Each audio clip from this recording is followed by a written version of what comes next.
Ghostly tales, yet mirrors of human life. Hey everyone! Welcome to Encountering Chinese. Ghostly Tales from Zhai.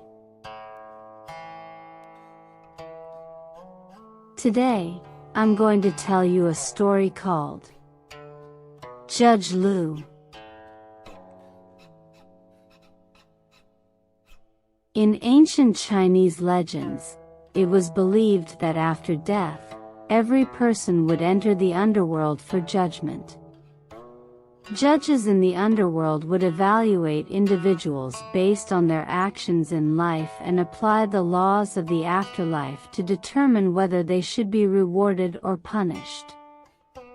The role of these judges has been a subject of debate, with some considering them as gods and others as authoritative spirits.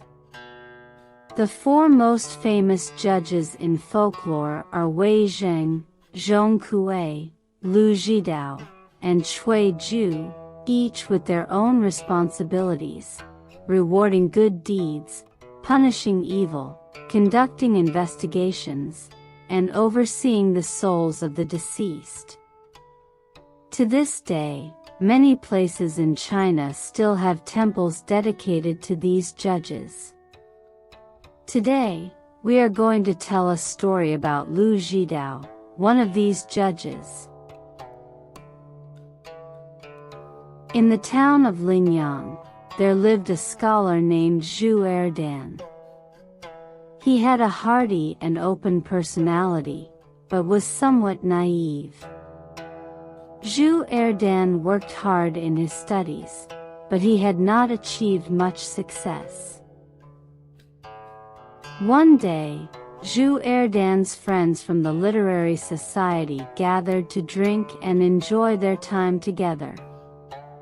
Someone teased Zhu Erdan, saying, "We all know that you are bold and fearless. If you dare to go to the 10 Kings Temple in the middle of the night and carry away the judge from the left corridor, we will all pitch in to treat you to drinks." It turns out that in Lingyang town, there was a temple dedicated to the 10 kings of the underworld. The deities and spirits inside were all elaborately carved from wood, appearing incredibly lifelike. In the east corridor, there stood an imposing judge with a green face and fiery red mustache, looking particularly fierce and malevolent. It was said that at night, one could often hear sounds of torture and interrogation emanating from the temple's corridors. Even during the day, visitors would often feel a spine-chilling sensation. So, the friends decided to challenge Zhu Erdan with this dare. However, to their surprise, Zhu Erdan stood up and, with a smile, headed straight to the 10 Kings Temple. Shortly thereafter, they heard Zhu Erdan shout from outside, "I've brought the bearded wooden judge for all of you." Everyone was stunned and quickly rose from their seats. In a matter of moments, they saw Zhu Erdan carrying the wooden judge into the room. Zhu Erdan placed the wooden judge on a table and raised his wine cup, toasting the judge 3 times. Everyone was horrified, trembling, and unable to stay seated. So, Zhu Erdan's friends urgently asked him to return the judge. Zhu Erdan spilled some wine on the ground and respectfully prayed to the wooden judge, saying, "Master, I was too careless and disrespectful just now. I hope you won't hold it against me. My home is not far from here. If you are in the mood, you are welcome to come to my place for a drink. I hope you won't refuse me just because you are a spirit and I am a human." With these words, he lifted the judge's image and returned it to its place. The next day, as per their agreement, Zhu Erdan's friends invited him for a feast. In the evening, Zhu Erdan returned home, half-drunk, and his thirst for alcohol had not yet been quenched. He lit a lamp and began to pour and drink by himself. Suddenly, a person lifted the curtain and walked in. To his astonishment, it was the judge. Zhu Erdan hastily got up and said to the judge, "I must be in grave danger. I may have offended you last night. Are you here to take my life?" The judge, with a big mouth full of thick mustaches, burst into laughter. "Not at all. You graciously invited me yesterday, and tonight, I found some free time, so I came to fulfill the appointment respectfully." Zhu Erdan was overjoyed to hear this. He tugged on the judge's sleeve and quickly seated him. He personally washed the cups and dishes, and then set the table. He even lit the fire to warm the wine for the judge. The judge laughed and said, "It's a warm night tonight, and the wine can be served cold." So, Zhu Erdan obediently left the wine unheated and placed the bottle on the table. He hurriedly went to the inner room to instruct his family to prepare some dishes and fruits. When Zhu Erdan's wife learned that the judge had come, she became very fearful and begged her husband not to go out anymore.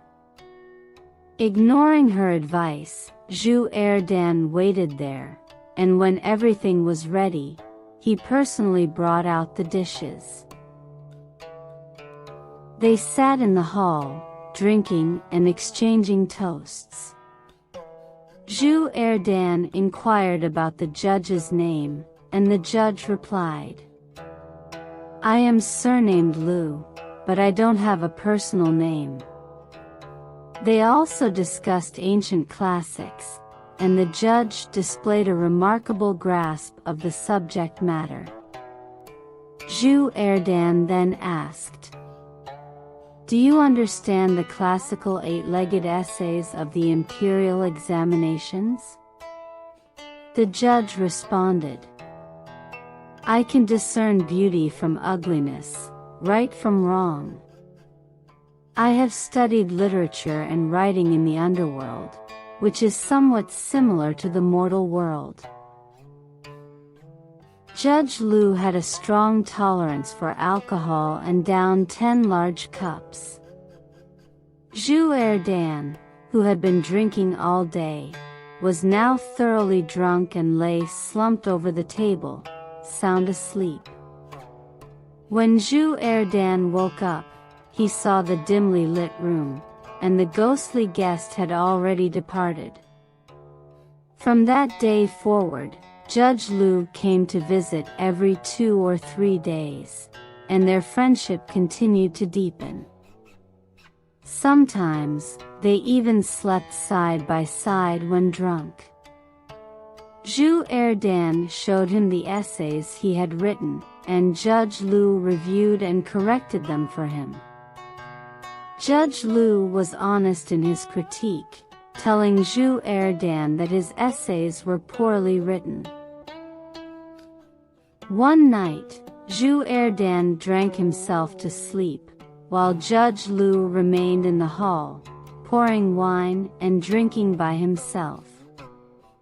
After a while, Zhu Erdan began to experience a slight pain in his internal organs during a drunken dream.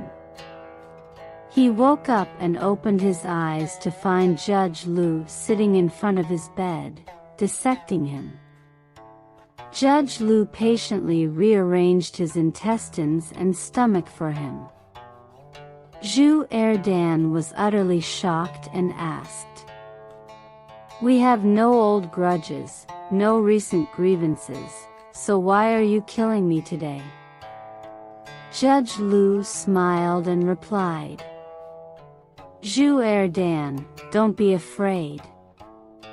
I am going to replace your dull heart with a more intelligent one." With calm and precision, Judge Lu carefully placed Zhu Erdan's intestines back into his abdominal cavity, then stitched his belly back together. Finally, Judge Lu wrapped a bandage around Zhu Erdan's waist. The surgery completed, Zhu Erdan observed no traces of blood on the bed, only experiencing a slight numbness in his stomach. He noticed a piece of meat placed on the table and inquired about it. Judge Lu explained, "This is your heart. I observed that your writing was not sharp, and I realized it must be due to a blockage in your heart. So, I chose a clever heart from thousands of hearts in the underworld and replaced yours. I took your heart to fill the void in someone else's heart." With that, Judge Lu stood up, closed the door behind him, and left. After daybreak, Zhu Erdan unwrapped the bandage around his waist and saw that his wound had miraculously healed, leaving only a thin, red scar. From that day onward, Zhu Erdan indeed became more intelligent. He retained everything he read and could recall it effortlessly. A few days later, Zhu Erdan showed his written work to Judge Lu once again. Judge Lu commented, "Your writing has improved significantly now. However, your fortune is not great, so you may only achieve the rank of a Xiuzai or Juren in the exams." Zhu Erdan inquired, "When will I become a Juren?"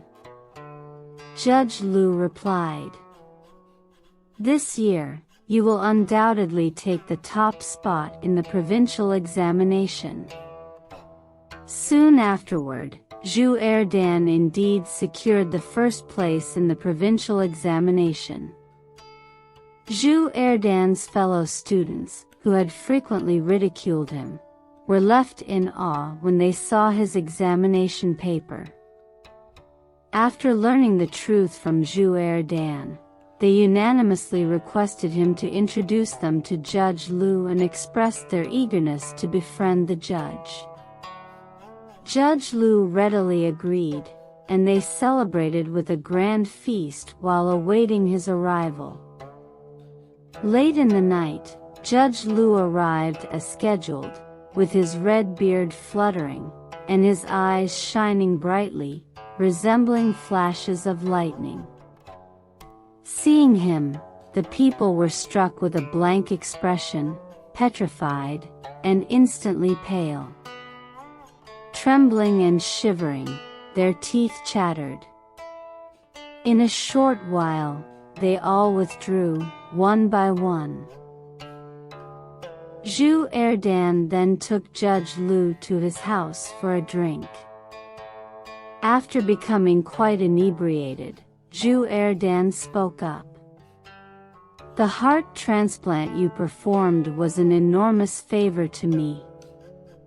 However, there's another matter I would like to request your help with.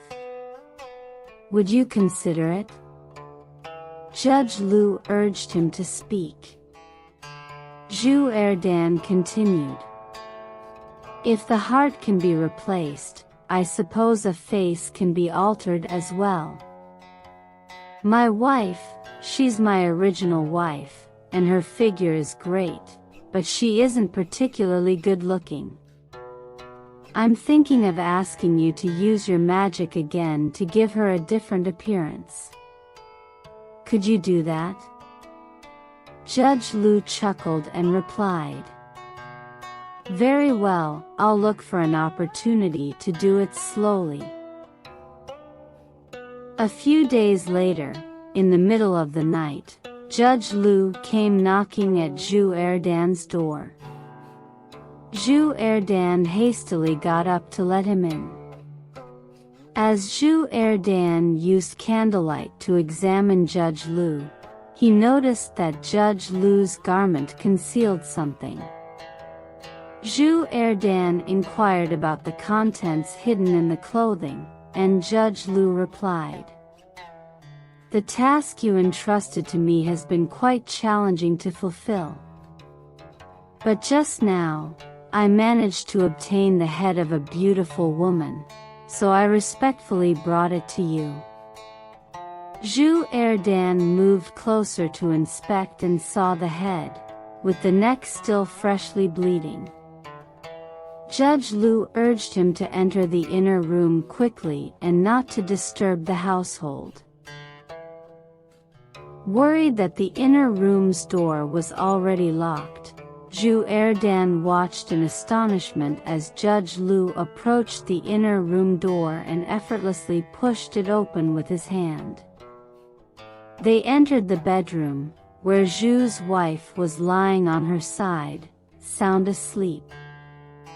Judge Lu handed the beautiful woman's head to Zhu Erdan and drew a sharp dagger from his boot. He then placed the dagger against Zhu's wife's neck and, with a swift motion, the head rolled off and came to rest next to the pillow. It was a clean, precise decapitation.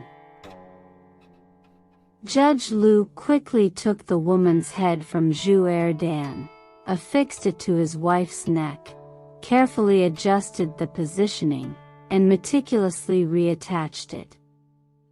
Once finished, he placed the pillow near the woman's shoulder and instructed Zhu Erdan to bury his wife's original head in a secluded location. Then, Judge Lu departed. The following morning, Zhu Erdan's wife woke up and felt a slight numbness in her neck. Her face had become dry and uneven. When she rubbed her face with her hand, a few drops of blood fell, which startled her. She quickly called for her maidservant to fetch water for her to wash her face. The maidservant, upon seeing the bloodstains on Madame Zhu's face, was almost overcome with shock. Madame Zhu washed her face, but the water in the basin turned red. As she lifted her head, she realized that she had seemingly undergone a transformation. The maidservant was equally taken aback upon seeing Madame Zhu, and she brought a mirror for her to inspect her appearance. To her astonishment, she couldn't recognize herself. This was indeed a peculiar occurrence. At that moment, Zhu Erdan entered the room and explained the events to his wife. He closely examined her and noticed that her eyebrows had become longer and more delicate, with dimples now visible on her cheeks. She looked like a painted beauty. Zhu Erdan then unbuttoned his wife's collar to inspect more closely.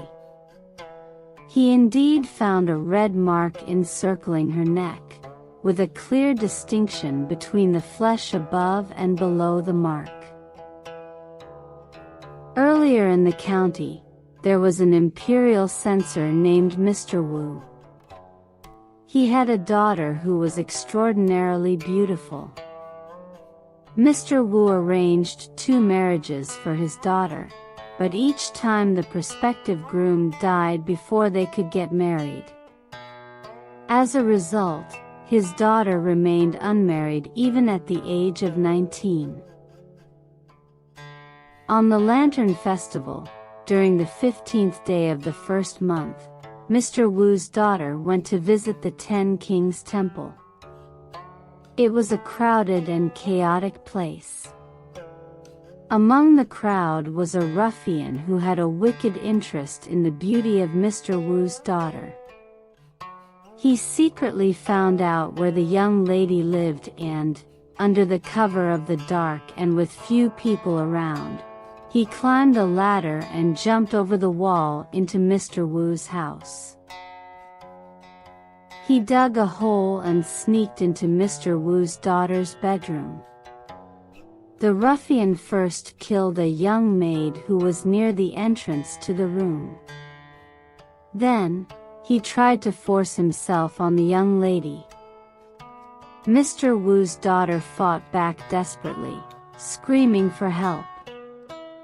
Enraged, the ruffian lost control, decapitating Mr. Wu's daughter. Mr. Wu's wife vaguely heard the commotion and sent a maid to investigate. When the maid saw the corpse, she was terrified. The whole family was awakened, and they laid Mr. Wu's daughter's body in the hall with her head placed next to her neck. The family mourned and cried all night. By morning, when they uncovered the sheets that covered the girl's body, they found her body intact, but her head was missing. Mr. Wu was furious and whipped all the serving girls, believing they had been negligent in guarding the girl's body, allowing her head to be devoured by wild dogs. Mr. Wu reported the matter to the county magistrate, and the magistrate ordered his officials to arrest the murderer and solve the case. However, 3 months had passed, and the culprit remained at large. The story of Zhu Erdan's wife having her head exchanged gradually reached the ears of Mr. Wu, the imperial censor. He became suspicious and sent an old woman to investigate at Zhu's house. When the old woman saw Madame Zhu, she was so frightened that she turned and ran. Upon returning, she reported everything she had witnessed to Mr. Wu.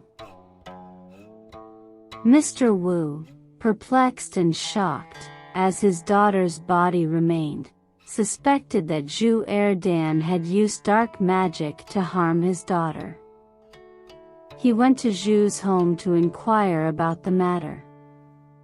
Zhu Erdan told Mr. Wu, "My wife's head was exchanged in her dreams, and I have no idea how it happened. I am innocent of harming your daughter." Unconvinced, Mr. Wu reported the matter to the authorities. All members of Zhu's family were interrogated, and their testimonies aligned with Zhu Erdan's account. The county magistrate couldn't resolve the case and had no choice but to release Zhu Erdan. Desperate, Zhu Erdan consulted with the judge from the underworld, seeking advice. The judge said, "It's not difficult. Let the daughter of Mr. Wu speak for herself." One night, Mr. Wu had a dream in which his daughter appeared. She said, "Father, I was killed by Yang Danian from Sushi County, not by Zhu Erdan's family. They had nothing to do with it. It was because Zhu Erdan found his wife unattractive, so he asked the judge to replace her head with mine. Although I'm already dead, my head is still alive, which is a good thing for me. Please don't bear a grudge against Zhu Erdan and his family." Upon waking, Mr. Wu shared his dream with his wife, only to discover that she had the same dream. They reported this dream to the authorities. The investigation continued, and they found Yang Danian in the county. Eventually, the true culprit confessed and faced justice. Mr. Wu visited Zhu Erdan and requested a meeting with Zhu's wife. He also recognized her as his own daughter, thus solidifying their relationship as in-laws. In the end, both families decided to bury Zhu Erdan's wife's head with Mr. Wu's daughter's body. Later, Zhu Erdan made 3 attempts to take the imperial examination in the capital, but each time he violated the examination rules and failed. As a result, he lost confidence in pursuing an official career. Some years passed, and one evening, Judge Liu told Zhu Erdan, "Your time is running out." When Zhu Erdan inquired about the deadline, Judge Liu replied, "You have only 5 days left." Zhu Erdan then asked, "Can you save me?" Judge Liu calmly responded, "Lifespan is determined by the heavens. I cannot act against their will. Moreover, in the eyes of those with enlightened thinking, life and death are essentially the same. Why cling to life and fear death?" Feeling that Judge Liu's words made sense, Zhu Erdan took the next day to prepare the clothing, bedding, and coffin for his imminent death. Once everything was ready, he lay down in the coffin and passed away. Zhu Erdan's wife, aware of her husband's passing, wept beside his casket. At that moment, Zhu Erdan's spirit suddenly drifted in. His wife was terrified, but he comforted her, saying, "Though I'm now a ghost, I'm no different from a living person. I'm concerned for you and our child, and I don't want to leave you." His wife, overcome with grief, cried and begged him not to leave. Zhu Erdan continued to console her gently. His wife then asked, "In ancient times, there were stories of souls returning. Since you've come back, why not be reborn as a person?" Zhu Erdan replied, "My fate is determined by the heavens, and I cannot defy it." His wife inquired further, "What are you doing in the afterlife?" He replied, "Judge Liu recommended me to work as a bureaucrat in the underworld, and it's not too difficult. I'm not suffering much." His wife wanted to say more, but Zhu Erdan told her, "Judge Liu is with me. Prepare some food and drinks for us." Afterward, he quickly left the house. His wife followed his instructions and prepared the meal. She heard laughter and lively conversations inside their home as if her husband was still alive. However, when she checked the hall in the middle of the night, she found it empty. From then on, Zhu Erdan returned home every 3 to 5 days, sometimes even staying the night with his wife. He would take care of household matters during these visits. Zhu Erdan's son was named Zhu Wei, and he was only 5 years old when his father passed away. Zhu Erdan would embrace his son during these visits. As Zhu Wei grew, he reached the age of 7 or 8, and his father began to teach him how to read and write by lamplight. Zhu Wei was very intelligent and could write essays by the age of 9. He became a Xiuzai at the age of 15. Strangely, Zhu Wei had no idea that he was an orphan who had lost his father. As he matured, Zhu Erdan's visits became less frequent, with several months passing between them. One evening, Zhu Erdan returned and said to his wife, "Tonight, I must bid you farewell forever."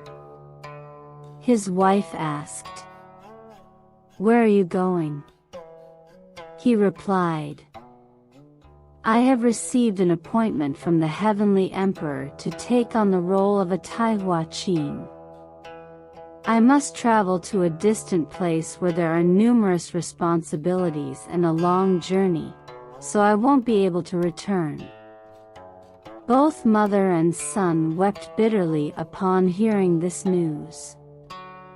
Zhu Erdan comforted his wife, saying, "Don't be sad. Our son is now a grown man, and you will both lead a good life without me.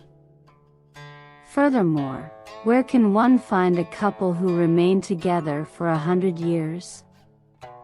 He gazed at his son and added, "You must conduct yourself well and not squander the legacy I'm leaving behind. We will meet again in 10 years." With that, he walked out of the house and disappeared without a trace. When Zhu Wei turned 25, he passed the imperial examination and became an official in the imperial court.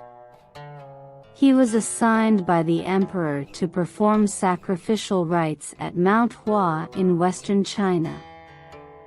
While passing through Huayin County, he encountered a procession of carriages and horses adorned with pheasant feathers, led by a retinue that paid no heed to his right of way. They were swiftly approaching him.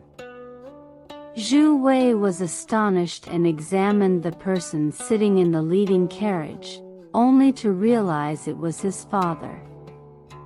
He dismounted and knelt beside the road, weeping. Zhu Erdan halted his carriage and said, "I know your reputation as an official is excellent. I can now rest in peace." Zhu Wei remained prostrate on the ground. After Zhu Erdan finished speaking, he urged the carriage onward, speeding into the distance. Some distance later, Zhu Erdan looked back at his son.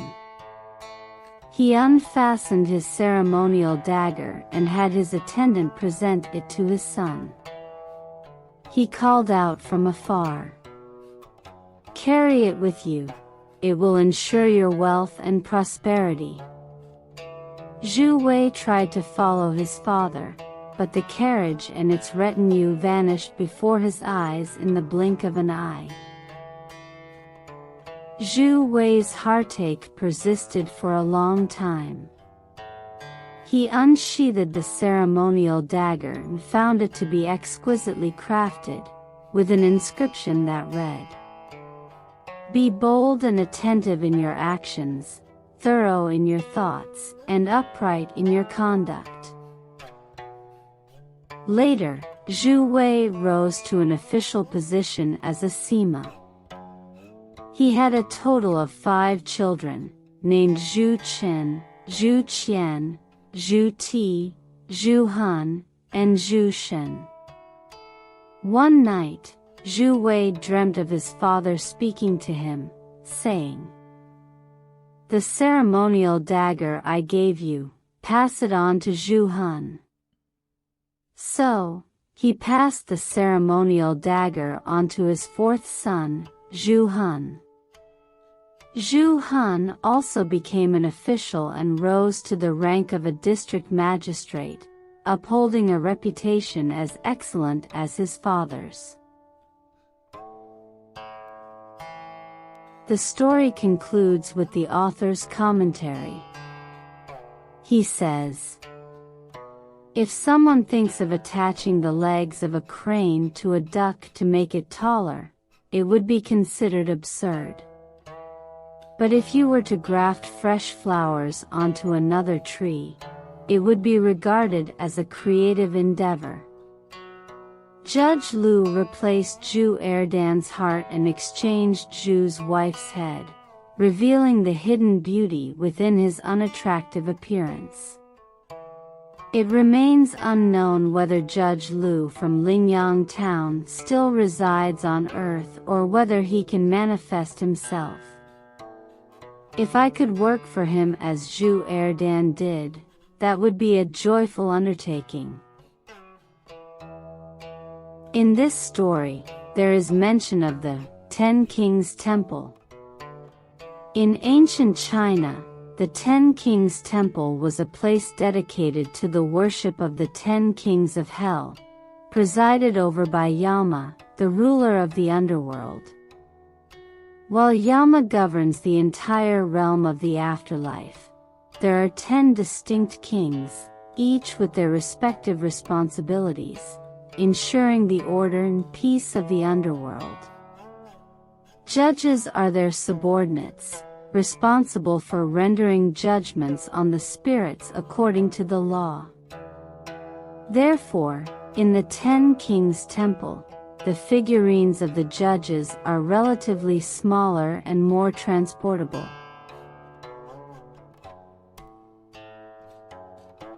Alright. That's all for today's ghostly tale. Judge Liu. If you enjoyed it, please give it a thumbs up and subscribe. Please also encourage everyone to comment and share more. We'll see you in the next episode.